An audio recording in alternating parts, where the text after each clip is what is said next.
Hey y'all, I'm up here camping in the North Georgia woods. I'm in my big camper and I've been here a few months having a good time with my dogs and nature and doing some writing and research. Over the last few months, I've noticed in my news feed just littered with my jiu-jitsu brothers and sisters talking about injuries and struggling with their time off the mat. So I thought I'd tell you about my worst injury so far, and I'm also going to tell you how I coped with the inability to train for several months. And really, this I'm going to give you the strategy and the philosophy that I used and leveraged in order to come back more technical and, frankly, better than where I left off. Uh, it's really sort of a sneak peek at the Jiu-Jitsu Mentalist program, which is based on something really neat and useful called neurolinguistic programming, or NLP. Um, I was actually introduced to both it and Jiu-Jitsu back in 2002. So I've kind of been at them in parallel for some time. Athletes all over the world utilize these tactics. Professionals, amateurs, Olympians, from Andre Agassi to Conor McGregor, Serena Williams. Anyway, back to my injury. Now again, I started back in 2002, but this didn't happen until 2013. So I had a pretty good streak. It all started on a lovely Thursday morning. It was about 10 a.m. So I think it was 10 a.m., no gi class. We went in, we trained for an hour, we rolled for an hour, and then a group of us went to get lunch at the Vietnamese cafe down the street. Then we came back for the 1:30 gi class, and again, we trained for an hour, and then we rolled for an hour. And I was on the mat, cooling down, stretching out after all of that. And one of the newer members spoke to me. Now, this is a real nice guy. He's like 17 or 18 years old at the time, super athletic, like one stripe white belt, kiss of death.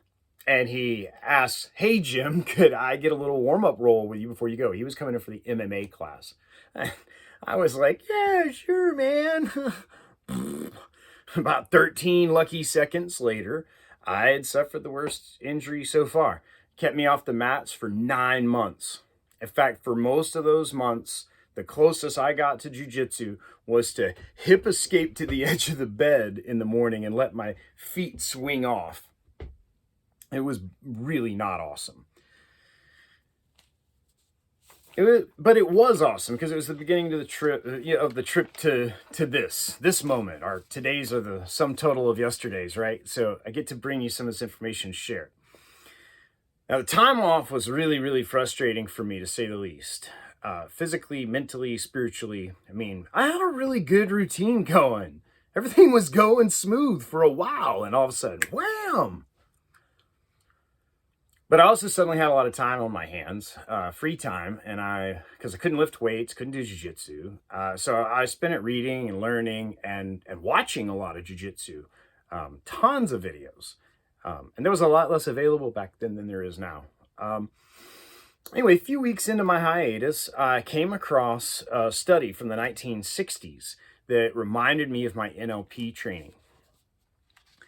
Now, this 60s study was from Wayne State University by a guy named Professor L.V. Clark. And his research was on basketball players. And he took the basketball players and he measured their free throw shot accuracy, whatever, efficacy, and all that at the beginning. And he broke them up into three groups. And so group one was to come in every day for an hour of free throw practice. And group two was to come in they were not to come in at all. They were told, don't touch a basketball, don't look at a basketball. Group three was told to come in for an hour of visualization at the gym. Before I tell you the results at the end of the month, I want to walk you through a visualization activity. So if you're in the car or you don't have a little bit of privacy, then pause this, boonk, and come back to it when you've got a second. Because this is a good activity to help you understand, or like to feel it. It's kind of like I could tell you how to do an arm bar, or I could get you to do it. And this is the first step. So again, if you're driving, wait till later, you're at work, whatever. Here it is, step by step. So step one is I want you to plant your feet about shoulder width apart underneath you, standing up. You're going to leave them in this position, the same position through the whole activity. Don't move your feet, okay? And then you're going to take your right arm and you're going to pull it across your chest this way. And I want you to, nice straight arm, and hold it all the way across your chest. And then I want you to look down your hand and I want you to twist as far as you can. And as you do this, I want you to look down that hand and take note of what you're seeing as your hand passes. And when it stops, because you've stretched for as far as you can, you've pushed as far as you can, just take note what your hand's pointing at as you have a metric. What gets measured gets improved. Now I want you to relax, and we're going to go through the visualization part. Maintaining your feet in position. I want you to close your eyes.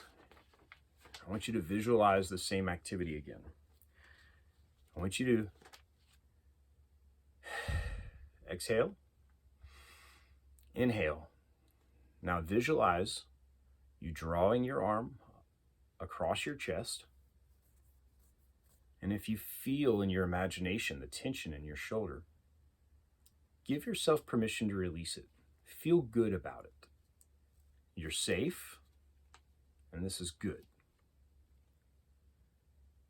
Now as you twist to your left, peering down your arm, as soon as you feel the tension in your hip or your shoulder or your back, instantly feel it release.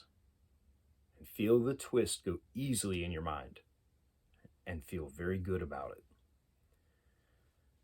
You'll see your hand move easily well beyond the point that you would have noted of the last time, and it feels great.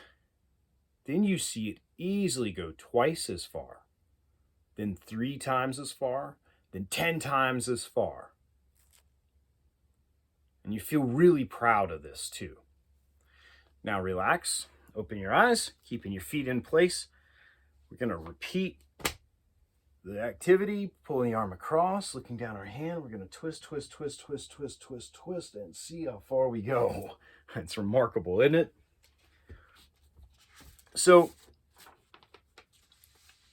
Professor Clark's Ballers, Group 1, our free throw shooters, they came in at an improvement after 30 days of 24%. Group 2 came in with a regressive result, many of them, but they called it a 0% improvement because there was no improvement. The visualizers came in with a 23% improvement. So statistically, they were in a dead heat with the people who actually did the work. So why does this happen? So research shows that there's an intimate connection between visualization and action. In fact, when we see someone do something, it activates the exact same part of our brain as when we actually do it. When we see something done, the motor cortex, as it's called, is activated below the threshold needed to prompt physical activity. Now, some visualizations, however, can activate above that threshold. So let me give you an example. A horror flick might cause you to react and jump or something. Dreams or nightmares can be very, very visual and can prompt physical activity. A really close jiu-jitsu match. Maybe you're watching 2 guys in a really good match, and all of a sudden you see that guy throw up the armbar and you try to pull your arm out of the armbar. Or maybe you've seen an MMA fight where somebody just boonk, takes one right to the figs, a foul shot, and you go, oh! That prompted physical activity. That visualization was beyond that threshold within the motor cortex. Anyway, then I came across another study that was at the University of Chicago in 1996. And this researcher, a guy named Dr. Blasiolo, conducted almost identical study to Professor Clark's. Again, basketball players, they were separated out into 3 groups. Group 1 came in and they shot the free throws. Group 2 was told, don't look at a basketball, don't think about a basketball, don't touch a basketball for the next 30 days. And group 3 came in and visualized their free throw shots. There was one small difference, though. In the 1996 study, they only came in for 30 minutes of visualization or free throws as opposed to an hour. So what do you think happened? Before I tell you, I'm going to share with you my tactic for visualizing to improve my jiu-jitsu and keep my soul at peace when I can't be on the mats. Step 1, show up to class. If you're not contagiously ill, show up to class. Sit on the sideline. Take your notebook, pen and paper, even if you lose it later. Just the act of writing it down will help you a little bit. Let your professor know that you're just there to watch and take a few notes since you're injured.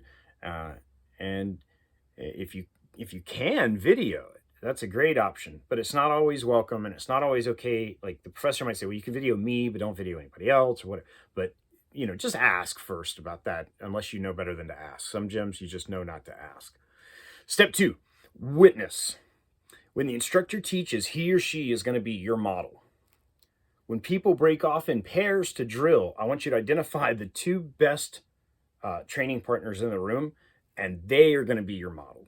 Do not model yourself off of the 2 purple belts who want to talk the whole time or the 2 white belts who don't know what they're doing.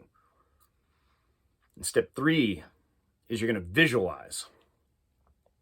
As you watch the technique perform, you see it in a third-person perspective. You're watching it happen. In your visualization, that same perspective is called the disassociated. It's called the... Did I smoke my breakfast? Oh my God. All right. Visualize. As you visualize, step 3, visualize. As you watch the technique perform, you're watching it first person point of view, right? But you're watching someone else do it. That view is called the disassociated viewpoint. When you are doing it and what you see, what's in your memory, when you see something from your eyeballs is called the associated modality.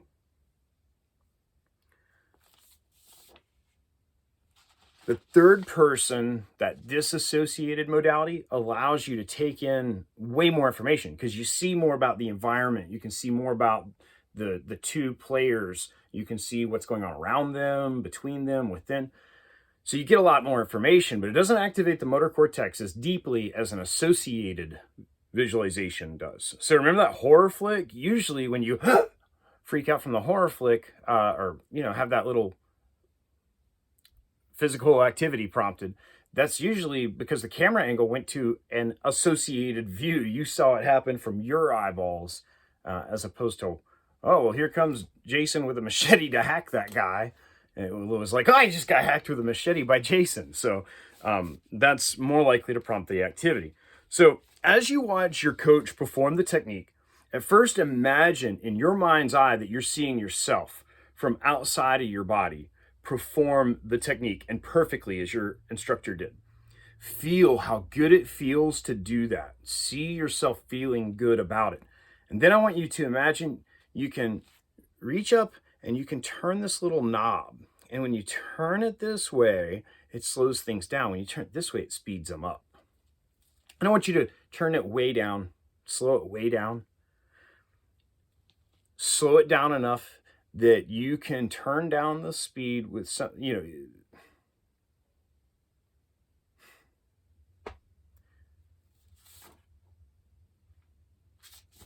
All right.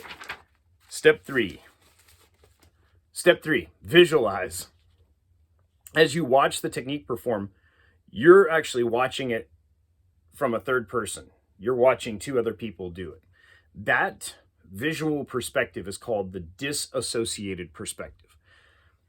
On the other hand, if you were doing it yourself, the point of view you would have in your memory when you see it through your own eyeballs is called the associated perspective or associated modality. The thing about that third person disassociated modality is it actually allows you to take in a whole lot more information than the associated mode, because disassociation allows you to see what's going on in the environment, what's going on around the situation, within the situation, complexities that you don't always get to see from the first person point of view. But the first person point of view triggers, think about it triggers that motor cortex at a deeper level and helps to get things into the neurology better. So just like that horror flick might make you, that's usually because they switched the camera angle to a first person point of view as the machete hacked you. Otherwise, you'd be like, oh, look, there's a guy gonna hack a guy with a machete, and that wouldn't be thrilling or frightening, and it wouldn't trigger that response. So as you watch your coach perform the technique, at first imagine that you're seeing yourself from outside of your body perform the technique, and you see yourself do it perfectly, and feel how good it feels to do that. Then I want you to imagine you can turn down the speed with something like a radio knob. Slow it down enough for you to take note of what you might smell. Feel the position of the placement of your body, the pressure or the gravity or the weight, where your hands and hips and legs are in relation to your opponent or your uke. Take note of what those things might be like. As you slow it down enough that you can perform the movement or the series perfectly, and you can feel good about the success in it each time, then I want you to begin to speed it up. And you'll probably find out you can speed it up pretty quickly in a short period of time, where you can put in that repetition like this perfectly several times and develop familiarity within your brain of the technique and the nuances of the position. So now push the clutch and shift gears. And I want you to repeat the same process from the associative or first person point of view. Once you've done this, jot down a few notes in your notebook, knowing you'll probably never need them. Maybe a bar napkin is just as good. Remember to visualize both sides of the technique, that of the person drilling, as well as from the training partner side, because we all learn from feeding techniques as much as we do performing them and drilling them. So now I want you to add a little incentive to this technique you've just visualized.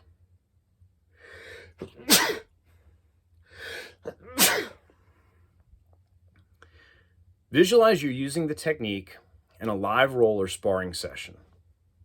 See yourself, notice the cues for the setup, and perfectly completing it. And feel really good about this little success in your imagination, as though you've already done it successfully. Remember to run it disassociated first, then tinker with the time distortion, that's a submodality. Then repeat it, but in the first person or the associated submodality. So before I tell you what happened with my injury, I'll tell you that 1996 University of Chicago study, identical the results, 24%, 0%, 23%, identical to the 1960 study. And that was on a half hour instead of 1 hour. Anyway, pulled a really loose, lazy X guard on a white belt athletic kid. And the kid lost his balance and dropped his knee on my ribs. Sounded like a xylophone, a broken xylophone.